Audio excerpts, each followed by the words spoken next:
Welcome to our channel. నమస్తే అండి. నమస్తే అమ్మ సౌజన్య, మన వీక్షకులు కూడా నమస్కారం. వైఎస్ జగన్మోహన్ రెడ్డి ఇంతకుముందు బెంగళూరు వెళ్ళిన యలహంక ప్యాలెస్కి వెళ్ళిన విషయం మనందరికీ తెలిసిందే. ఇప్పుడు మళ్ళీ 15 రోజులు గడిచిన తర్వాత మళ్ళీ బెంగళూరు వెళ్తున్నారు. అంటే సొంత నియోజకవర్గానికి కూడా వెళ్ళటానికి ఇష్టపడిన మనిషి మళ్ళీ బెంగళూరు ఎందుకు వెళ్తున్నట్టు, అండ్ ఇప్పుడు కార్యకర్తల్ని పార్టీ క్యాడర్ని కూడా కలవడానికి ఇష్టపడట్లేదు, అసలు ఆంధ్రలోనే ఉండటానికి ఇష్టపడట్లేదు అనుకున్న మనిషి ఇప్పుడు మళ్ళీ బెంగళూరు ఎందుకు వెళ్తున్నట్టు, అసలు దాన్ని ఎలా చూడొచ్చు అంటారు? ఆయన బహుశా జనం మీద అలిగినట్టున్నాడమ్మా. అధికారంలోకి వచ్చినప్పుడు జనమే టార్గెట్ అయ్యారు ఆయనకి, ప్రతిపక్షంలోకి వెళ్ళినప్పుడు జనమే టార్గెట్ అయ్యారు. 2 సార్లు ప్రజలదే తప్పు అన్నట్టు వ్యవహరిస్తున్నాడు ఆయన. ఎవరైనా అధికారంలోకి వచ్చినప్పుడు నన్ను ప్రజలు ఈ అధికారంలోకి తెచ్చారు, వాళ్ళకి ఎంత సేవ చేయాలి, ఎంత మంచి పథకాలు పెట్టాలి, వాళ్ళల్లో మమేకం అవ్వాలని ప్రయత్నిస్తారు. కానీ ఆయన అధికారంలోకి వచ్చినప్పుడు 24 గంటల్లో ప్రజావేదిక కూల్చడం ద్వారా ప్రజలకి నేను వ్యతిరేకం, ప్రజలు కూర్చోడానికి, ప్రజలు నాకు సమస్యలు చెప్పడానికి కూడా ఒక వేదిక ఉండకూడదు అని దాన్ని కూల్చినట్టుగా ఒక సంకేతం పంపాడు. దాని అర్థం ఏంటి? ప్రజలు అనేవాళ్ళు నా దృష్టిలో ఉండొద్దని. ఆ విధంగా ప్రజల మీద 5 సంవత్సరాల పాటు ఆయన ప్రజా వ్యతిరేకమైన పాలన చేశాడు. ప్రజలు కూడా ఏమీ చేయలేక నిస్సహాయంగా చేష్టలు ఉడిగి చూస్తా కూర్చున్నారు. ఎప్పుడు 5 ఏళ్ళు వస్తుందా మళ్ళీ బటన్ నొక్కే సందర్భం ప్రజలకి. అప్పుడు రాక ఆయన బటన్లు నొక్కాడు. డబ్బులు పడలేదని కూడా చెప్పాడు కేంద్ర ఎన్నికల సంఘానికి. మేము బటన్లు నొక్కాము గతంలోనూ, డబ్బులు పడలేదు, ఇప్పుడు ఎన్నికల నోటిఫికేషన్ వచ్చినా సరే మమ్మల్ని వాళ్ళకి ఇచ్చే పెన్షన్లు ఇవ్వటానికి అనుమతి ఇవ్వమన్నాడు. ఆల్రెడీ చాలా ముందు అడ్వాన్స్ అయిపోయింది నోటిఫికేషన్ ఇచ్చి కూడా. ఇక 4-5 రోజుల్లో ఎలక్షన్ ఉండగా నువ్వు ఇప్పుడు పంపిణీ చేయడానికి వీలు లేదని కూడా చెప్పారు. ఆయనే చెప్పాడు బటన్లో నొక్కిన మాట వాస్తవం. గతంలో అప్పుడు డబ్బులు పడలేదు, ఇప్పుడు మా దగ్గర డబ్బులు ఉన్నాయి ఇస్తాను, ఇప్పుడు పర్మిషన్ ఇవ్వమన్నాడు. అట్టా బటన్లో నొక్కి కూడా ప్రజలకు ఉపయోగపడలా. కానీ ప్రజలు మాత్రం 5 ఏళ్ళు చాలా ఓర్పుతో, ఓపికతో, సహనంతో వెయిట్ చేశారు. ఈయన చేస్తున్న పనులన్నిటికీ, ప్రజా వ్యతిరేకమైన పనులన్నీ కూడా భరిస్తూ వచ్చారు. అప్పుడు 5 ఏళ్ల తర్వాత బటన్ నొక్కేటప్పటికి ఈయనకి ఏం చేయాలో తెలియని పరిస్థితుల్లో పడ్డాడు. ఇక్కడ నొక్కితే బంగాళాఖాతంలో పడ్డట్టు అయింది ఆయన పని. ఇప్పుడు కూడా మళ్ళీ ప్రజల్నే దోషులు అంటున్నాడు ఆయన. ఎట్లా అంటున్నాడంటే, మీరు నాకు ప్రతిపక్ష హోదా ఇవ్వలేదు కాబట్టి నేను ఇక్కడ ఉండి నేనేం చేస్తాను, నాకు ఇక్కడ మీతో ఏం పని, నాకు అనుయాయులుగా ఉండే నేరస్తులో రౌడీలో ఎవడన్నా ఉన్నాయి, వాళ్ళ క్షేమం చూసుకుంటా నేను. అవసరమైతే స్పెషల్ హెలికాప్టర్లో అయినా నెల్లూరు వెళ్ళి పలకరించి వస్తాను, పిన్నెల్లి రామకృష్ణారెడ్డి అంటే వ్యక్తిని. ఆయన ఈ ఎన్నికలు అయ్యి తను ఓటమి చెందిన తర్వాత ఎక్కడికి వెళ్ళాడు? పులివెందులు వెళ్ళాడు, యలహంక ప్యాలెస్కి వెళ్ళాడు, రెండోసారి ఇప్పుడు వెళ్తున్నాడు. ఒక్కటి నెల్లూరు వెళ్ళాడు. నెల్లూరులో పిన్నెల్లి రామకృష్ణారెడ్డికి పలకరించడానికి. పిన్నెల్లి రామకృష్ణారెడ్డి అంత సౌమ్యుడు, స్నేహశీలి, సద్గుణశీలుడు ఎవ్వరూ లేరని చెప్పి అక్కడ చెప్పాడు. ఎక్కడ? పల్నాడులో ఎన్నికల ముందు ఈయనకి బలపరచండి, చాలా మంచి వ్యక్తి, ఉండాళ్ళలో కల్లా శ్రేష్ఠుడు, అత్యుత్తమ గుణగణాలు కలిగిన వ్యక్తి అని. ఆయన మళ్ళీ తర్వాత అక్కడికి వెళ్ళాడు, ఈవీఎం పగలగొట్టిన మాట వాస్తవమేనని చెప్పాడు. రెండింటికి పరస్పర విరుద్ధంగా లేదా? అక్కడికి వెళ్ళాల్సిన అవసరం ఏముంది? నిన్ను ప్రజల పక్షాన ఉండమని నిన్ను ప్రతిపక్ష నాయకుడిగా ఇచ్చారు. హోదా వస్తా రాదా తర్వాత మాట. కానీ నువ్వు ఎవరు ఇంకొకళ్ళు అయితే లేరు కదా, ప్రతిపక్షం ఉన్నదే నువ్వు ఒక్కడవే. వాళ్ళంతా కూటమి ప్రభుత్వంలో సభ్యులు కాబట్టి వాళ్ళు అధికార పార్టీ. ప్రజలు నీకు ఆ బాధ్యత అప్పచెప్పారు. నీకు ప్రతిపక్ష హోదా అంటే ఏమిస్తారు? ఒక కారు ఇస్తారు, ఒక పిఏని ఇస్తారు, పిఎస్ని ఇస్తారు, ఒక టెలిఫోన్ ఇస్తారు, ఒక బంగ్లా ఇస్తారు. అది ఇవ్వలేదనే నీకు కోపం ప్రజల మీద? నీకు కారు లేదా, నీకు బంగ్లా లేదా, నీకు నౌకర్లు చాకర్లు లేరా సొంతంగా పెట్టుకోవటానికి? గతంలో అంటే మధ్యతరగతి వాళ్ళే ప్రతిపక్ష నాయకులుగా ఉండేవాళ్ళు. అధికారంలో ఉన్న వ్యక్తి కూడా ముఖ్యమంత్రి ఇంత స్పెషల్ ఫ్లైట్లు వేసుకుని ఫారిన్ కంట్రీస్ తిరిగేటంత హోదా లేదు. ఇలా నెల్లూరు వెళ్ళటానికి హెలికాప్టర్ వేసుకెళ్ళాలి, ఎవరన్నా జైల్లో ఉండే వాళ్ళని పలకరించడానికి. మహా అయితే అంబాసిడర్ కార్లు ఉండే ఐఏఎస్కి వెళ్ళేవాళ్ళు. అది కూడా ఇటువంటి నేరాలు చేసిన వాళ్ళని పలకరిస్తే మన పరపతి పడిపోద్దని ఏదైనా ప్రజాక్షేమం కోసం నిరాహారదీక్ష చేసి, విశాఖ ఉక్కు ఫ్యాక్టరీ అమృతరావు లాంటి నిరాహారదీక్ష జైల్లో పెడితే ముఖ్యమంత్రి వెళ్ళి పలకరిస్తే అర్థం ఉంది, నిరాహారదీక్ష చేస్తున్నాడు ఉక్కు ఫ్యాక్టరీ గురించి అని. ఇప్పుడు ఇతనేమో ఈవీఎంలు పగలగొట్టావని నువ్వే చెప్పావు. అక్కడ ఆయన్ని పలకరించడానికి నువ్వు హెలికాప్టర్ వేసుకెళ్ళాలి. ఈ ప్రజలకు సంబంధించిన సమస్యలు లేవా? నువ్వు మంచి మంచి పథకాలు పెట్టావు అప్పట్లో, అవన్నీ తీసేస్తున్నారు. అది ఆయన చూసుకోవాలి కదా ఏం జరుగుతుందో. ఇసుక విధానం తీసేశారు, నువ్వు డబ్బులు పెట్టావు, జేపీఎన్ వెంచర్స్ని వాళ్ళని కార్పొరేట్ లెవెల్లో పెట్టావు, ప్రజలకు మేలు జరగాలనే కదా. నువ్వేది చేసినా మేలు జరగాలని. ఇప్పుడు వాళ్ళు వచ్చేసి అది జేపీఎన్ వాళ్ళని పంపించేశారు, ఫ్రీ ఇసుక అంటున్నారు. అసలు ఫ్రీ ఇసుక అంతుందా, లేకపోతే ఈ ఇసుక రూపంలో వాళ్ళు ఏమన్నా ప్రజలు, తెలుగుదేశం వాళ్ళు ఏమన్నా అదనంగా వసూలు చేసి డబ్బులు సంపాదించుకుంటున్నారా? కిందసారి కూడా 10,000 కోట్లు సంపాదించారని చెప్పావు, ఫ్రీగా ఇచ్చి కూడా. ఇప్పుడు కూడా అలాంటి కార్యక్రమం ఏమన్నా జరుగుతుందా? నువ్వు ప్రజల్లోకి వెళ్తే తెలుస్తుంది. 22వ తారీఖున శాసనసభ సమావేశాలు ఉన్నాయి. ఆ ప్రజల్లోకి వెళ్ళినప్పుడు ఏం తెలుస్తుంది? ఇట్లా నేను వెళ్ళాను, ఫలానా సాట ఇన్ని రికార్డు అవుతాయి కదమ్మా, ఫలానా ఊళ్ళో నువ్వు మాట్లాడావు, గతంలో ఎంత కొన్నారు ట్రాక్టర్ ఇసుక, కొనగలిగారా లేదా, ఇప్పుడు మళ్ళీ కొత్తగా మొదలెట్టినట్టుండారు అంటే గతంలో ఆపేశారా, ఎప్పుడు ఆపారు ఈ పని, ఇప్పుడు ఎట్లా మొదలు పెట్టారు, ఈ ఇసుక మీరు ఇప్పుడు కొనే పరిస్థితిలోనే ఉందా అని అడగాలి. అడిగిన తర్వాత రేపు నువ్వు శాసనసభలో మాట్లాడుతున్నప్పుడు పవర్ పాయింట్ ప్రజెంటేషన్ కూడా స్పీకర్ గారు నీకు సపోర్ట్ చేస్తానని చెప్పాడు. నువ్వు ప్రతిపక్షంలో ఉన్నా కూడా నీకు ఆ ఫెసిలిటీ ఇస్తారు. అప్పుడు ఇక్కడ మాట్లాడుతానే వేయమని చెప్పొచ్చు, పైకి నొక్కుతారు. నువ్వు అక్కడ మాట్లాడిన స్పీచెస్ అంతా అసెంబ్లీ మొత్తం వింటారు, ప్రజలందరూ చూస్తారు రాష్ట్ర వ్యాప్తంగా. ప్లస్ నువ్వు వెళ్ళినప్పుడు నీ వెనకాల టీవీలో వాళ్ళు కూడా వస్తారు. అప్పుడు అడిగినప్పుడు నువ్వు గతంలో వాళ్ళు ఎట్లా ఉన్నారు, ఇప్పుడు ఎలా ఉన్నారు, ఇవన్నీ కూడా చక్కగా ఉపయోగించుకోకుండా నువ్వు యలహంక ప్రాజెక్టు ఆయన వాళ్ళ నాన్నగారు ముఖ్యమంత్రిగా ఉన్నప్పుడు కట్టాడు 18 ఎకరాల్లో 23 ఎకరాల్లో కట్టారు. చాలా పెద్ద ప్యాలెస్ అది. దానికి కొన్ని వందల మంది షిఫ్ట్లో పనిచేస్తుంటారు. ఈయన వెళ్ళినా వెళ్ళపోయినా దాని మెయింటెనెన్స్ గురించిన బాధ లేదు. ఎక్కడ చిన్న ఇంత దుమ్ము రవ్వ కూడా పడినవారు. అదేదో 50 గజాల్లో కట్టిన ఇళ్ళు కాదయ్యి, దానికి పూర్తి బందోబస్తు ఉంటుంది. ఇప్పుడు తాడేపల్లి ప్యాలెస్కి ఎంత ఎత్తైన రక్షణ కవచాలు ఉన్నాయో అక్కడ కూడా అట్లా ఉంటుంది. మరి ఈయన అక్కడికి ఎందుకు వెళ్తున్నాడు అనేది మనకి అర్థం కావట్లేదు. అంటే దాన్ని ఎలా చూడొచ్చు అంటారు? అంటే ఓడిపోయారు కాబట్టి ఆ ఓటమిని తట్టుకోలేక జీర్ణించుకోలేక వెళ్తున్నారా, లేకపోతే పులివెందల్లో ఆయనకి ఇప్పుడు వ్యతిరేకత వచ్చింది? మొన్న మనం చూసుకుంటే కనుక పులివెందుల అవినాష్ను జగన్మోహన్ రెడ్డి ఇద్దరికి వ్యతిరేక నినాదాలు చేసి బిల్లులు ఇంకా రాలేదు, ఎందుకు రాలేదని వాళ్ళని ప్రశ్నించడం జరుగుతుంది.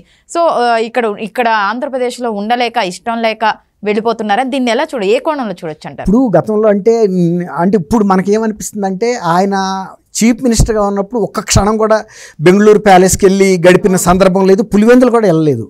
అక్కడ వాళ్ళు అడిగారు కూడా, మాకు మీ హస్బెండ్ కనపట్టలేదమ్మా, భారతి గారిని అడిగారు, మీ ఆయన గారు మాకు కనపట్టలేదు, మా పాస్ పుస్తకాల మీద ఆయన ఫోటోలు ముద్రేసాడు, అవి మాకు పూర్వీకుల నుంచి మా తల్లిదండ్రులు ఇచ్చినాయి కదా, మా తాతలు ఇచ్చినాయి, దాని మీద ఎందుకు వేసాడు అన్నప్పుడు భారతి గారు కూడా నివ్వెరపోయింది. అవును కదా, ఆమె కొంచెం కామన్ సెన్స్ ఉంది కదా, ఆమె భారతీయ సిమెంటు ఇలాంటి ఎన్నో వాళ్ళకి సంబంధించిన పెద్ద పెద్ద లక్షల కోట్ల వ్యాపారాల సామ్రాజ్యాన్ని నడుపుతుంది, అంత తెలియకుండా ఎందుకుంటుంది? అవును కదా, వాళ్ళ పొలాలు వాళ్ళ పాస్ పుస్తకాల మీద ఇట్లా ఎందుకు వేసారని అడిగారు. సార్ నివ్వెరపోయింది. సార్ నేను కనుక్కుంటాను అన్నట్టుగా చెప్పి పక్కకు వచ్చేసింది. ఎందుకంటే ఎంబ్రాసింగ్గా ఉంటుంది. అసలు అది ఎక్కడన్నా కోస్తా ప్రాంత ప్రజలు అడగాల్సిన ప్రశ్న అది. వీళ్ళెవరూ అడగలేకపోయారు భయానికి. ముఖ్యమంత్రితో కనుక పెట్టుకుంటే జైలుకి వెళ్ళిపోవాలనే భయం కోస్తా ప్రాంతంలో ఉంది. రాయలసీమ ప్రాంతంలో ఆయన సొంత నియోజకవర్గంలో ఆయన ఎంత పులో అవతలాళ్ళు కూడా అంతే పులి కదా. ఈయన పెద్ద పులి అయితే ఆయన చిరత పుల్లు అయ్యి అడిగితే పెడితే జైల్లో ఏమవుతుంది అన్న ఒక ధైర్యంగా భాస్కర్ రెడ్డి గారు అని అడిగాడు. ఆయన అడిగినప్పుడు నిజమే అది రాష్ట్ర వ్యాప్తంగా కూడా ఒక ఆలోచన పడి రైతులు అందరూ ఆలోచనలో పడ్డారు. అవును కదా, మన పాస్ పుస్తకాల మీద ఈ ఇంట్లోకి వెళ్ళి పెట్టి తీసి చూసుకుంటే ఈయన ఫోటోలు ఉండే, కలర్ ఫోటోలు నవ్వుకుంటా ఏదో నేను మీకు ఇచ్చాను అన్నట్టుగా అదొక చర్చ అయింది ఆ రోజున. అప్పుడు ఈయన పెన్షన్లో పెంచినప్పుడు 1000 రూపాయలు పెంచుతానని 4 ఏళ్ళు తీసుకున్నాడు కదమ్మా. ఇప్పుడు చంద్రబాబు నాయుడు గారు 1000 రూపాయలు నేను ఏప్రిల్ నుంచి పెంచుతున్నాను ఇస్తానన్నప్పుడు వీళ్ళు ఏమన్నారు, నిధులు లేవు, ఇవ్వలేడు, ఇవన్నీ జరిగే మాట కాదు, ఈ ఫాల్తుయే ఫెయిల్ అయిపోతాడని చూశారు. కానీ ఆయన ఒక్కొక్కటి అమలు చేసుకుంటూ వస్తున్నాడు కదా. ఇప్పుడు జనంలోకి వెళ్ళి నేను 3 ఏళ్లలో 5 ఏళ్లలో మీకు 1000 రూపాయలు పెంచాను, చంద్రబాబు నాయుడు గారు 1000 రూపాయలు పెంచుతానన్నాడు, పెంచాడా, మీకు ఇచ్చారా, ఇచ్చిన వాళ్ళు ఉంటే రండి మాట్లాడండి, మైకులు ఇస్తాడు కదా ఈయన కూడా, ఇచ్చి మాట్లాడిచ్చి ఇవన్నీ కూడా రాష్ట్ర వ్యాప్తంగా ప్రజల్లో ఇది తీసుకురావాలి కదా అవగాహన, ఈ ఆ పాలనకి నా పాలనకి ఎంత తేడా ఉందనేది. ఇవన్నీ చేయకుండా మరి అక్కడికి యలహంక ప్యాలెస్కి వెళ్తున్నాడంటే గతంలో వెళ్ళలేదు కాబట్టి ఆయనకి ఏంటంటే ఇసుక మీద రావాల్సిన ఇన్కమ్ ఇసుక మీద వస్తూ ఉండేది.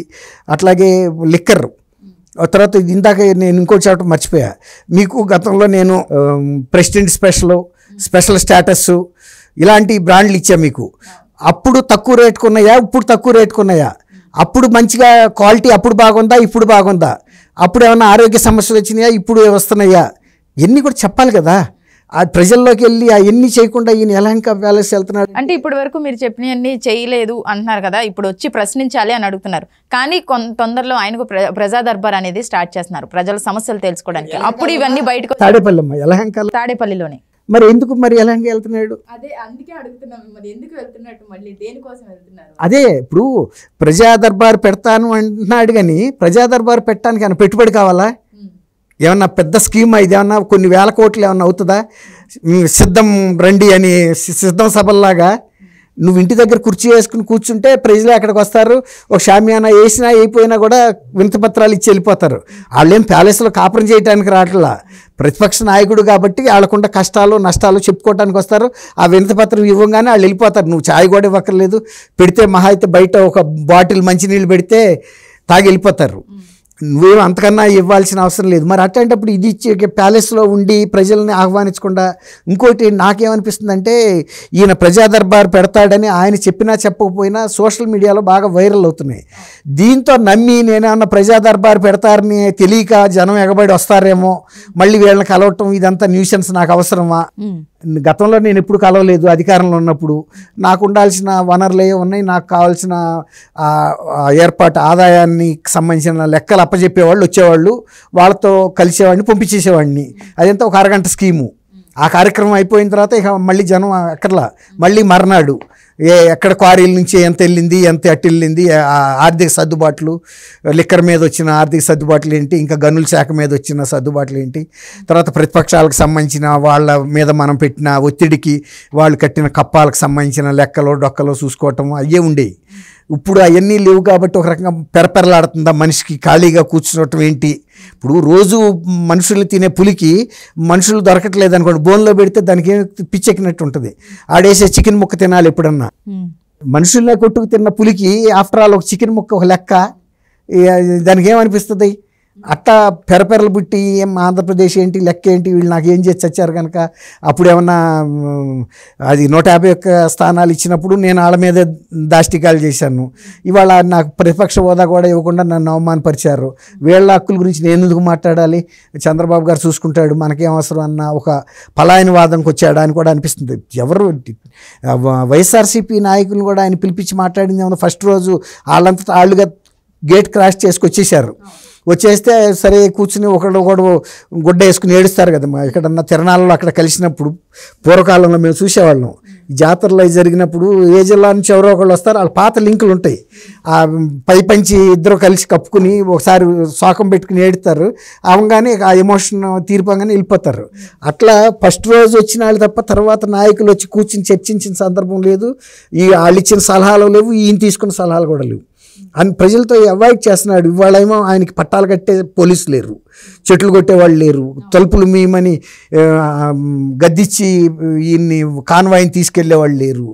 ఇట్లాంటప్పుడు ఎట్లా ఉంటుందంటే, ఒక గతంలో నిజాము మొన్న మధ్య చనిపోయాడు వాళ్ళ మనవడు.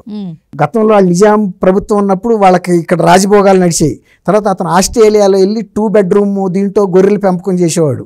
మొన్న మధ్య చనిపోయాడు.